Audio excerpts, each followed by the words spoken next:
Hello বন্ধুরা, আপনারা দেখছেন রাধিকার রান্নাঘর। আজ আমরা বানাবো দুধ দিয়ে আর সুজি দিয়ে দুধ চিতই পিঠা। তো আমরা এখানে সুজি নিয়ে নিয়েছি 1 প্যাকেট। এটা আমরা ভেজাতে দেব। সুজিটা ভিজে রাখা হয়ে গেছে, কিছুক্ষণ ভিজে রেখে এবার আপনারা এটাকে বেটে নেব। এবার আমরা সুজিটাকে শিলনোড়াতে বেটে নেব। এইভাবে বেটে নেবেন বন্ধুরা। সুজিটা আমরা বেটে নিয়েছি। এবার এতে পরিমাণ মতো লবণ, পরিমাণ মতো বেকিং সোডা আর বেকিং পাউডার দিয়ে দিলাম। এবার ভালো করে মাখিয়ে নেব। সব কিছু দিয়ে মিশ্রণটাকে ভালো করে 2-3 মিনিট ফেটিয়ে নেব।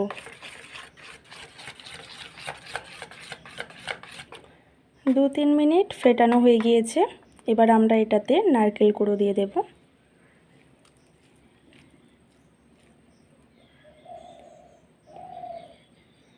তারপর আবার ভালো করে মিশিয়ে নেব।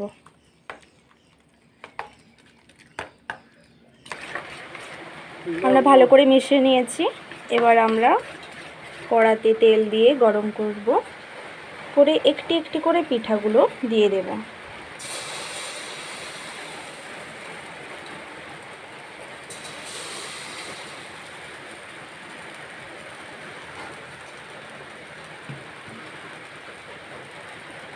কড়াতে দিয়ে আমরা এটা 2 মিনিটের কি 3 মিনিটের মতন ঢাকা দিয়ে রেখে দেব।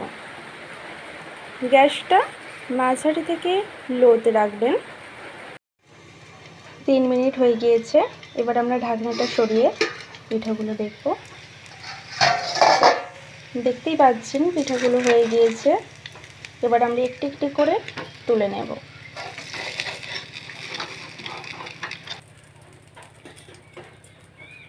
সবগুলো পিঠা আমরা এইভাবেই বানিয়ে নেব।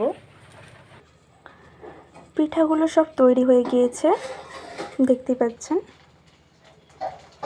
এবার আমরা পিঠার দুধটা তৈরি করে নেব। এই জন্য কড়াতে জল দিয়ে দেব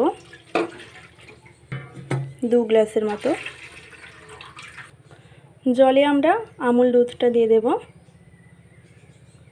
আপনারা চাইলে গাই দুধও দিতে পারেন। দুধটা ফুটে গিয়েছে। এবার আমরা দিয়ে দেব পরিমাণ মতো চিনি।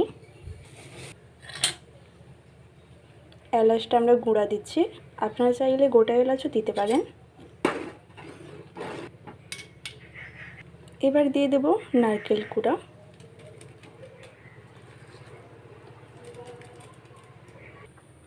দুধটা ফুটে গিয়েছে।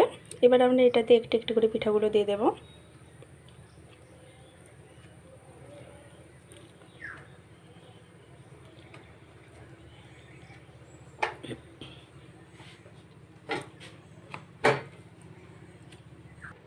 সব পিঠাগুলো আমরা দিয়ে দিয়েছি কড়াতে। এবার আমরা 5 মিনিট ফুটিয়ে নিয়ে 1 ঘন্টার মতো রেখে দেব। আমাদের চিতই পিঠাগুলো তৈরি হয়ে গিয়েছে। আমি একটা কেটে দেখাচ্ছি।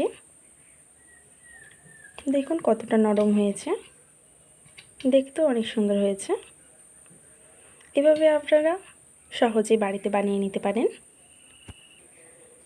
আমাদের ভিডিও যদি আপনাদের ভালো লাগে তো লাইক, কমেন্ট, শেয়ার করবেন এবং আমাদের পেজটি ফলো করবেন। আর নতুন নতুন ভিডিও পেতে আমাদের পেজটি ফলো করবেন এবং ইউটিউব চ্যানেলে সাবস্ক্রাইব করবেন। ওকে, বাই।